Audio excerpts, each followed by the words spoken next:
जय जगन्नाथ शुभ सकाळ आपण मानकर दिनटी शुभमय हेउ मंगलमय हेउ मु देवाशीष पाढ़ी आपण मानकु आमर Shri Gopal Krishna astrological YouTube channel को स्वागत जनाउछि। आजिर विशेष तथ्य उपस्थापन हेउछि एप्रिल 2025 मिथुन राशि मासिक राशिफल। तेबे चलतु मिथुन राशि जन्मित व्यक्तिविशेष मानक पई एप्रिल 2025 मासटी किपरि कटिबो से उपरे आलोचना करिबा। आपण माने जदि अन्य कौनसी भी राशिफल जानिबा चाहूँगी तेबे आम वीडियोर लास्ट रे वीडियो आइकन दिया जाइछि सेही वीडियो आइकन को क्लिक करी जांतु एवं अन्य जेकोसी भी राशि मासिक राशिफल देखंतु। मिथुन राशि जन्मित व्यक्तिविशेष मानक पई एही मासटी अत्यंत शुभजनक अटे। देवगुरु बृहस्पतिंकर राशि परिवर्तन आपणक पई बहुत बड़ परिवर्तन नहीं आसुछि।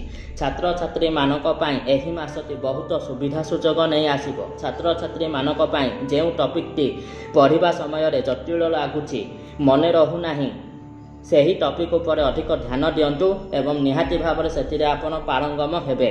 निजर विद्या बुद्धि ज्ञान बल रे जनमानस रे निजर स्वतंत्र परिचय सृष्टि करिवे।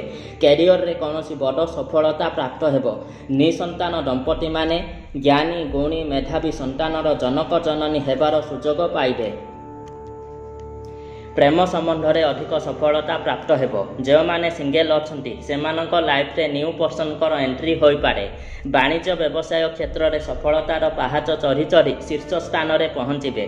खाली सेतिकी नुह विवाह उपयोगी पुओ एवं झियो जो माने बहुत दिन धरी अविवाहित थिले से माने निज मन पसंदर जीवन साथी सहित विवाह बंधन रे बांधी हेबे।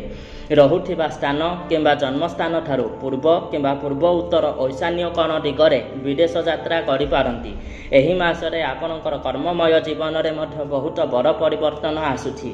ए मासर प्रारंभरू आपणकर दशम स्थान रे राहु शुक्र रवि बुधंक भली चारिटी प्रख्यात शक्तिशाली ग्रह अवस्थान करुछंती जहा फल रे बुधादित्य योग लक्ष्मी नारायण योग सृष्टि हेउछि एवं वर्तमान शनि महाग्रहंकर मध्य राशि परिवर्तन होई मीन राशि रे प्रवेश करि सारिछंती जहा फल रे कर्महीन युवक युवती माने निजर योग्यता अनुसार कर्म नियुक्ति पाइबे एवं बहु बाधा विघ्नर सम्मुखीन होई कर्म नियुक्ति पाइबे। पूर्वरु कार्यरत व्यक्ति माने प्रमोशन पाइबार संभावना मध्य बहुत अधिक रहुछि।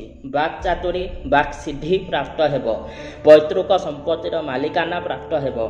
स्थायी बैंक बालांस अधिकारी हेबे। निजर स्वास्थ्य प्रति सचेतन रहिबे एवं माँ दक्षिण कालींकर पूजार्चना करिवे जहा द्वारा अणु परमाणु क्षेत्र रे भी कौनसी विपद रहिबो नाही।